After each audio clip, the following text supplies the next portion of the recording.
Thank you all. It is deeply humbling to be here. I know the topic for the conference is incredibly deeply personal to most in the room. And then there are individuals like Francis Boyle, Francis Harrison, amazing people, and many of you who have been working for justice and peace in Sri Lanka as members of the international community. So somebody standing here to give the keynote, I feel humbled and honored. And I think the best would be to actually start with a confession. I was born and raised in India. I'm from the north of India. As a young university student, I was politically very active. Television, I would hear about the struggle in Sri Lanka, but as a politically active student, it was never something I was engaged in. Being a North Indian, told over and over again a certain discourse, you just believed it. So I stand here with shame. I also have to say it is very exciting to see all the young people who walked up here. And I'll tell you how my journey started. It was actually young members of British Tamil Forum, especially Senthan and Raj Kumar, who contacted me and said, you work on land issues around the world, how come you're not working on Sri Lanka? And that put me on this path, which brought me in December 2014 to eastern and northern provinces. It helped to have a name like Anuradha when they could give me a military clearance to go into areas where you could not go.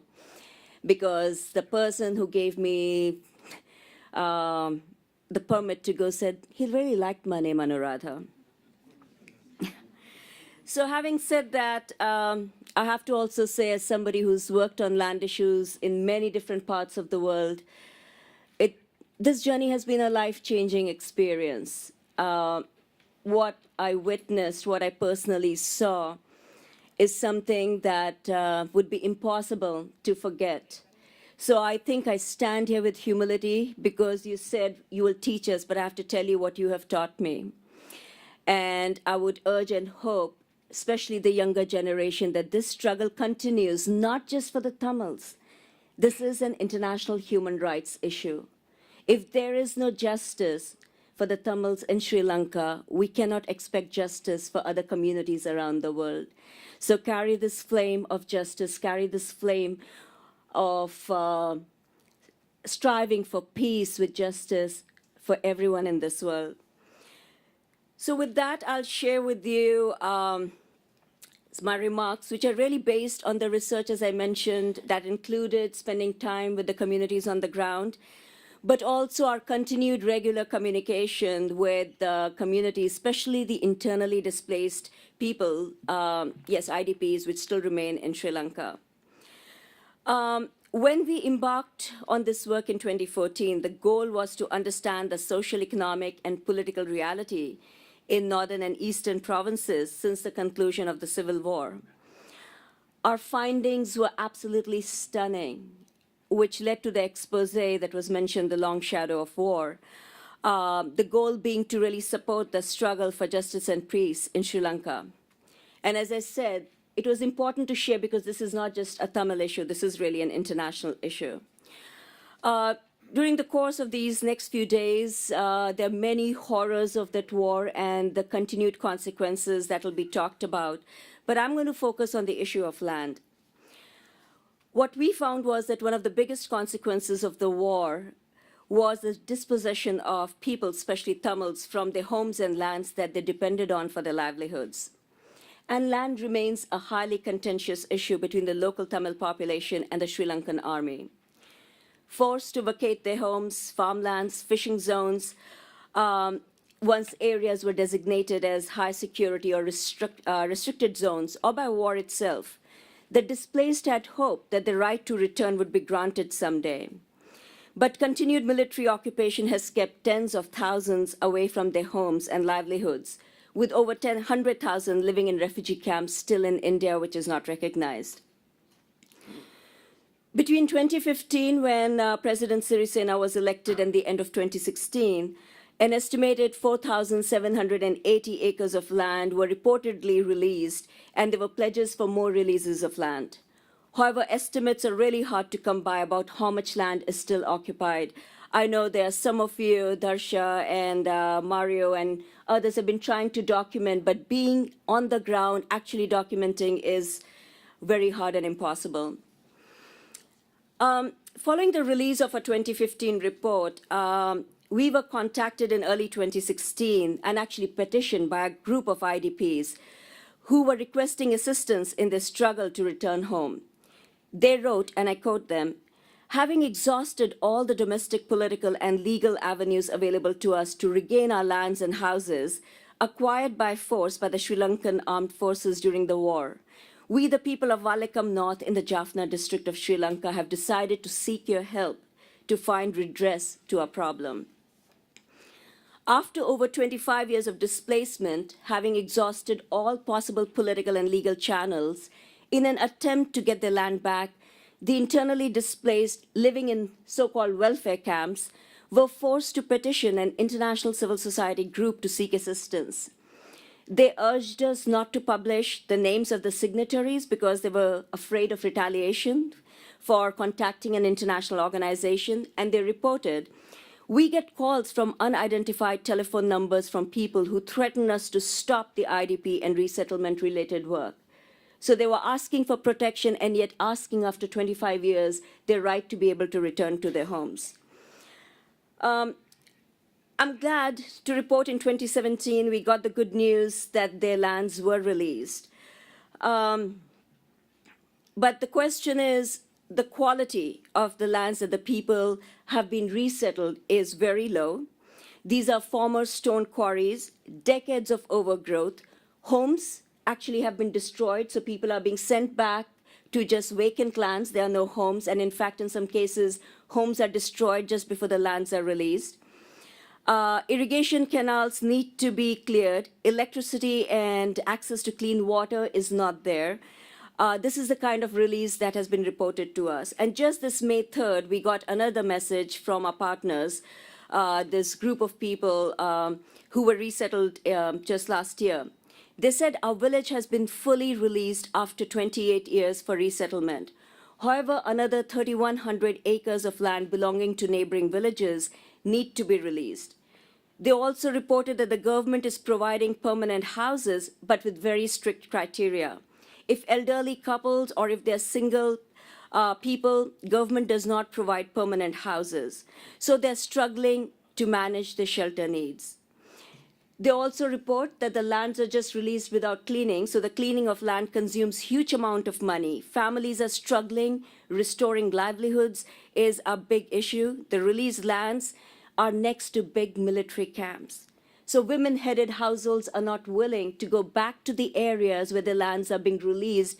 And given the history of violence, especially the kind of violence women have faced, it is not surprising why the women-headed households will not move back to the lands that are next to the camps.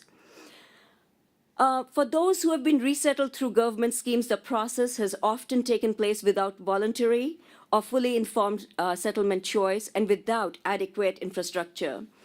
In our report in 2016, Waiting to Return Home, we reported on those displaced from Sampur being sent back to live in the shadows of the new Navy camp, built close to the old camp and on paddy land, which was previously owned by the people. Having a Navy camp so close to the village is a major security concern for the locals who have faced harassment, violence, abuse at the hands of the Sri Lankan army over the years. The new naval camp has also restricted villagers' access to the sea as well as to the ponds, which are the traditional livelihoods, fishing. The Navy has also converted a Hindu temple into a Buddhist one in the same area. At the same time, people are being asked to resettle when there's no infrastructure available. So this is called resettlement, projects that are financed by institutions like the World Bank, and they can do check off and say resettlement done. Another key thing that I would want to touch upon, which was a part of our findings, was it's going to be next year a decade since the end of the war, but the North and the East continue to be under very heavy military occupation. So despite the end of the war, military budget has continuously increased, including since when Sirisena was elected so in 2008, the percentage of Sri Lanka's overall budget that was spent on military was 12.9%. In 2016, 7 years after the war and a year after Sirisena was elected, it was close to 15%. In 2015, we reported that an estimated 1 army personnel for every 6 civilians. Figures from last year research that was put out again by, I believe Darsha is here and also Mario, that just in Mullaitivu alone, at least 60,000 army personnel are stationed. 60,000 army personnel. That basically means 1 soldier for every 2 civilians in Mullaitivu. This does not even include, according to them, Navy and Air Force troops, and I hope they'll share more about their research.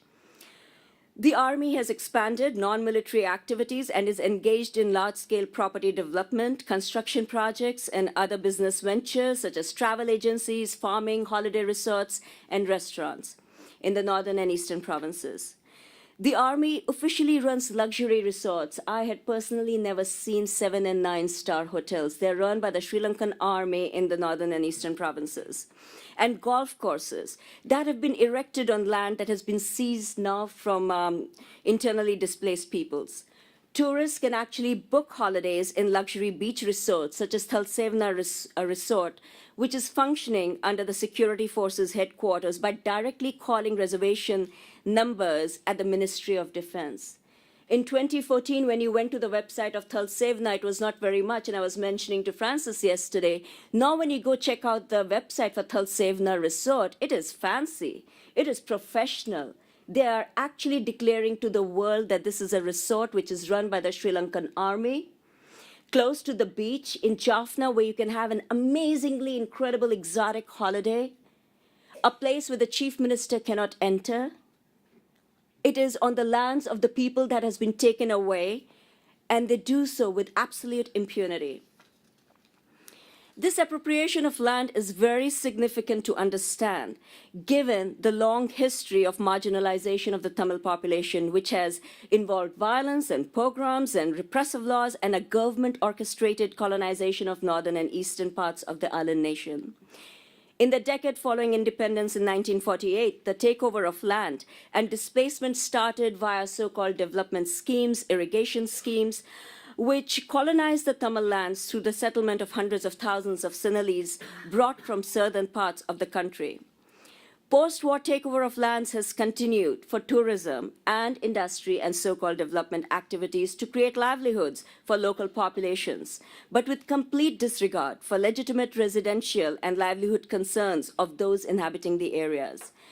Pasikuda Hotel project in Batticaloa is only one such example where the land initially taken over by the government during the war was subsequently included in the Pasikuda tourist zone by the Tourism Development Authority in 2012 without consultations, without compensation, and without any resettlement of the people and communities who were initially displaced from those lands. Another emblem of the Sinhalization of the North and the East that we reported are the numerous victory memorials, often with plaques in Sinhala and English only. In Pudumatalan, in Mullaitivu War Hero Memorial in Kokaville, Victory War Memorial in Kilinochie Water Tower, the terrorist bulldozer at the Elephant Pass, the War Hero Memorial close to the Indian Jaffna Lagoon. All these monuments at iconic locations send a strong message of the complete Sinhalese takeover of the Tamil land. The Sri Lankan Army maintains the monuments which are visited by the Sinhalese tourists. They run the kiosks that sell snacks and soft drinks. And as an outsider, it was interesting to basically also follow the discourse of victory of good over bad, the victory of the courageous soldiers over the coward terrorists. And it is constantly the presence of these institutions in Tamil lands, which are being visited by the Sinhalese, to constantly send a message of marginalization and complete defeat. I'm not a psychologist. I cannot imagine the implications of these institutions that have been put up, and especially on your own land.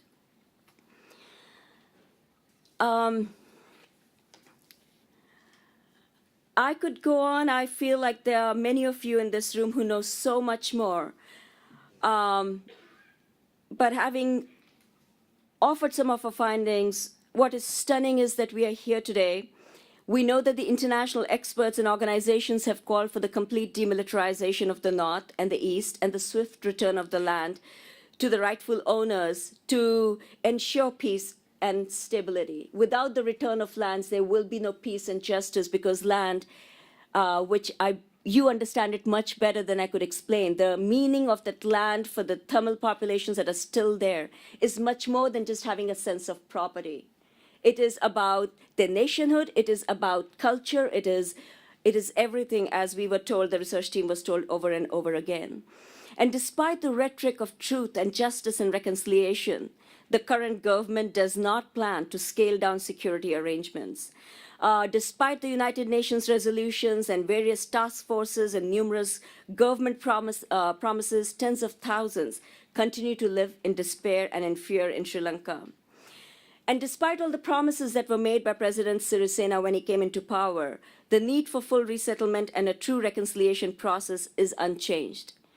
It is quite embarrassing for the international community that the United Nations gave 2-year extension to Sri Lanka to report on transitional justice mechanisms, despite little to no progress to date. So the response of the international community has to keep giving an extension, hoping that somehow Sri Lankan government will get its act together and not once doubting its political will if it intends to do so.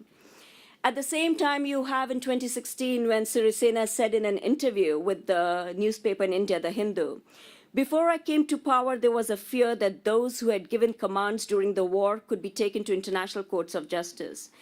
The international community is so satisfied with my performance that they have completely changed their impression of the country.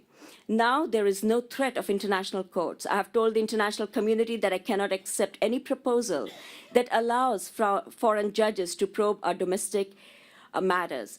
This is another great victory I was able to achieve in this time." You had the Minister of Justice warning that anyone alleging that Sri Lankan forces committed war crimes would face legal action. At the same time as the good work done by ITJP has reported, torture continues and is routinely practiced all over the country.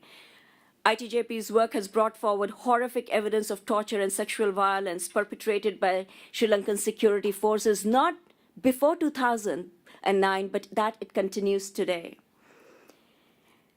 The government has acknowledged finally that 65,000 people remain missing. But of course, we know the numbers are almost double of that. One of the things which was something I was not prepared for when I was in the East and North, that somehow the word got out that there's somebody taking testimonies. That was the time when Sri Lanka was very clear that nobody could enter and go to the North and take testimonies.